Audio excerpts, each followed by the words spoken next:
Reinaldo, desde a internação do Papa Francisco no Hospital Gemelli e agora diante do seu falecimento, a Igreja continua trabalhando. Mas como a hierarquia da Igreja Católica se organiza neste período em que espera pelo novo sucessor de Pedro?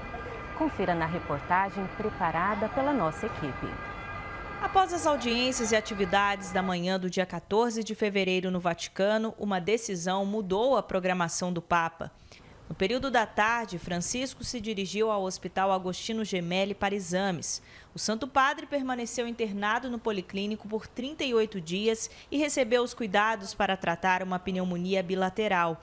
Mesmo hospitalizado, entre orações, fisioterapias e outros atendimentos médicos, os boletins da Santa Sé informavam que o Santo Padre também trabalhava. O pontífice, que ensinou por meio de atitudes concretas, praticou o último gesto de carinho com os fiéis neste domingo de Páscoa, quando saudou o povo após a missa na Basílica de São Pedro. Após o falecimento de um papa, dizemos que a Sé está vacante ou que a Cátedra de Pedro está vazia. Mas o que de fato significam estes termos? A Sé vacante é o período em que durante desde a morte ou a renúncia do Papa, né, até a eleição de um novo Papa. Então esse é um período em que a Igreja não tem um Papa. E na Igreja não existe um vice-Papa, né? Não tem o segundo que vai assumir. Não existe. Não há ninguém que substitua o Papa, porque o Papa, o pontífice, né, ele não é só um cargo, não é só uma função que precisa ser ocupada. É realmente o pastor ali, né? É o sucessor do apóstolo Pedro.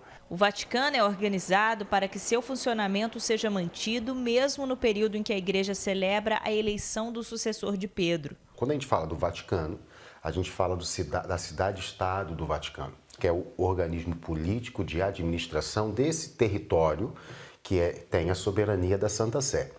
E, além disso, você tem os outros organismos, os dicastérios da Cúria Romana, a questão da administração da Santa Sé. Então, você tem em cada ponto desse, em cada organismo desse, você tem um grupo de trabalho. Geralmente tem um prefeito, num dicastério, por exemplo, você tem um prefeito, tem um secretário, tem os oficiais, que fazem todo o trabalho que a gente pode chamar o trabalho ordinário, trabalho do dia a dia. Que isso não depende necessariamente do Papa, porque eles já estão ali trabalhando em nome do Papa. A Igreja vive um ano jubilar e a ausência do Papa traz alguns questionamentos.